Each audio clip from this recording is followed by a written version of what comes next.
Alright, in this video I'll show you how to draw the inclined planes that you'll need to be able to do in order to solve those second law problems for objects that are either being pushed up, pushed down, or simply resting on an inclined plane.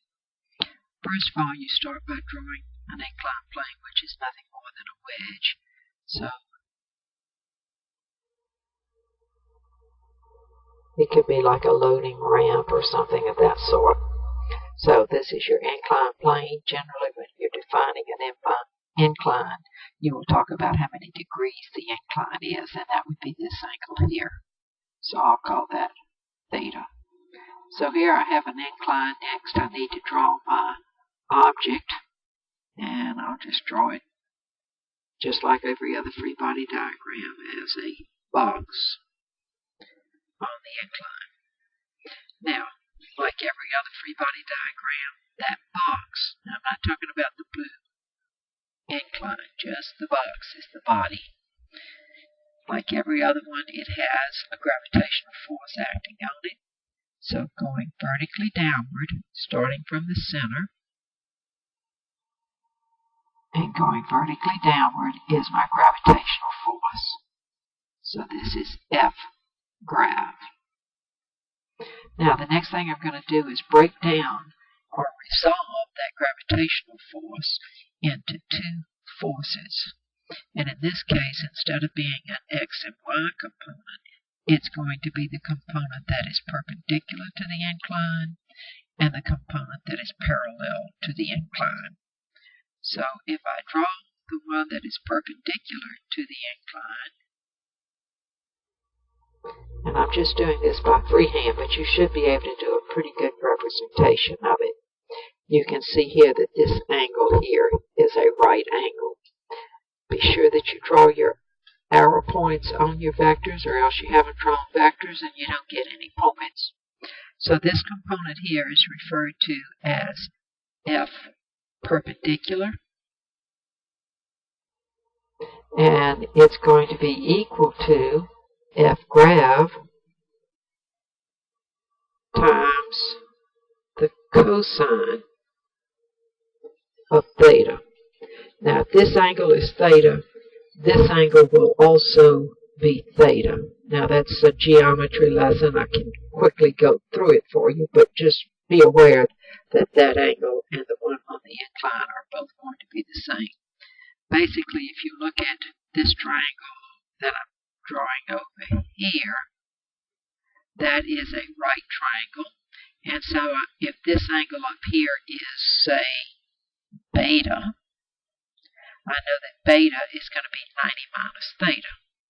Well, since this was perpendicular to the incline, I know that this angle is also a right angle. And if this one is beta, then this one would be 90 minus beta. So these two angles will always be equal. You don't have to go through that proof, but I did want to show you so you're not just, well, it's because Ms. Marilla said so. No, it's because geometrically it does that.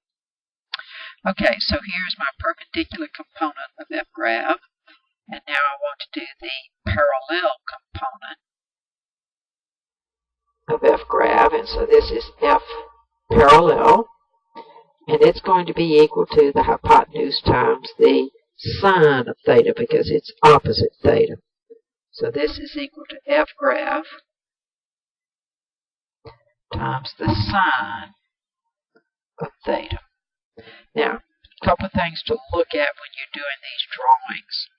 This angle here is where your right angle is, not over here where the two arrows come together. When you draw your F perpendicular, you'll notice that it doesn't come down as far as F grav does. It stops before you get that far down on the page. So that kind of helps you to judge where to draw it. When you draw your diagrams the first time, it takes a while. You're going to have to practice drawing about 6 or 7 of them before you get the hang of it. But once you are doing them correctly, that angle there should look like a right angle, not just be marked a right angle. It should actually look like a right angle. So, I've got my gravitational force shown.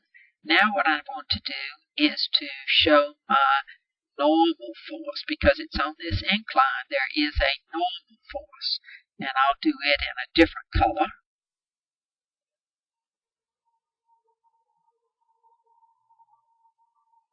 Okay, now the normal force is going to start at the bottom of the box, and it's going to go perpendicular. This is F norm. Notice it's not vertically upward, it's not straight up. This time, when it's perpendicular to the surface, which every normal force is, it always acts perpendicular to the surface. In this case, it doesn't cancel out F grav, but instead cancels out the F perpendicular. So F norm is also going to be equal to F grav times the cosine of theta, just like F perpendicular. So this force and this force cancel each other out because they have the same magnitude and they're acting in opposite directions. Now, another thing that I always recommend students to do is to redraw this F parallel up on the box itself. And the reason I say to do that, and you want to make it parallel to the surface and try to get it about the same length.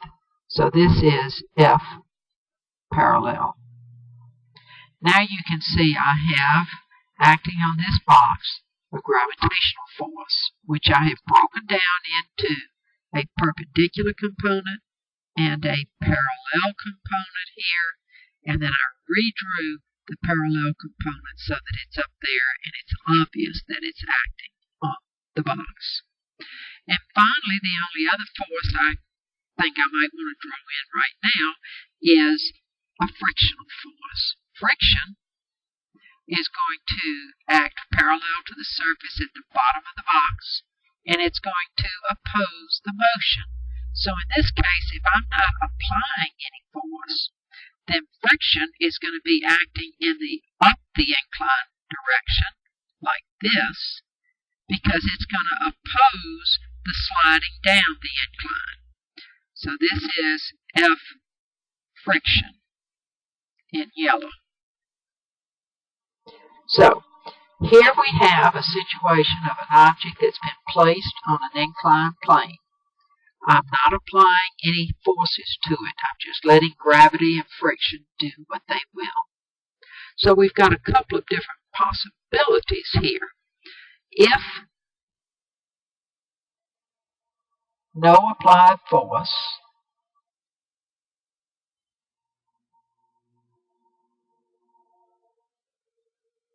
then we can see where if F parallel equals F friction, that means that the net force acting on the box is 0, which means it will slide down the incline with 0 net force, meaning 0, which means you have 0 acceleration, so it's going to slide down at a constant velocity or speed.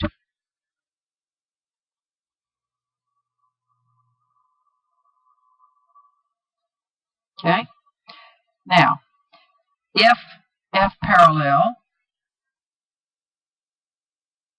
is greater than the force of friction,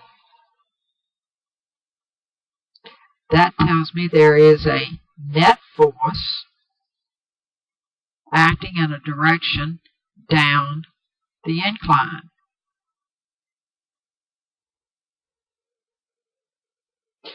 For example, suppose F parallel is 10 newtons and the frictional force is 3 newtons, then F net would be 7 newtons down the incline.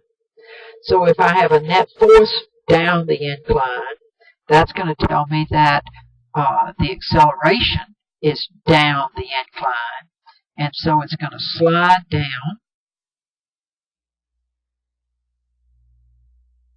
while speeding up. on gaining speed.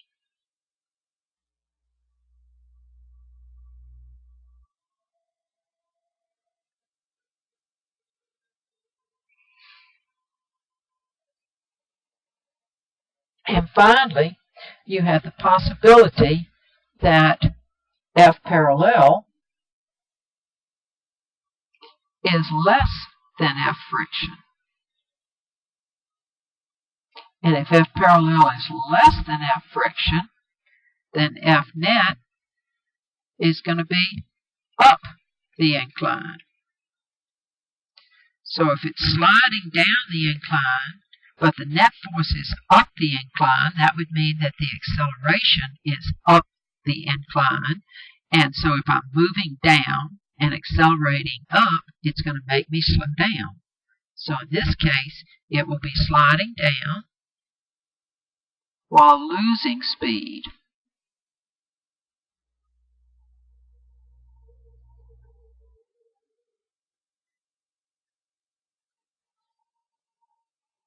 So you can see by drawing the diagram and then using the formulas that I've given you, you would actually be able to determine what the object is going to do.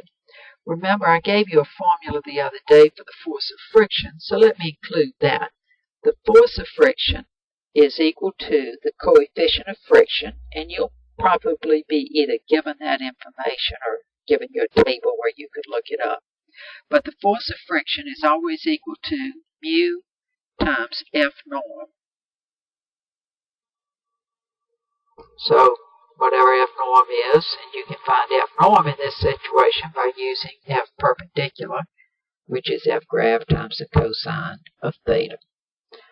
And that pretty much takes care of a fairly simple inclined plane problem. Another thing that could be different would be if you were applying a force to the box in addition. In other words, an applied force, like if I'm trying to push the object up the incline or pushing it down the incline, then I would have to deal with not only the parallel force, the friction force, but also the applied force when I try to calculate what the net force is.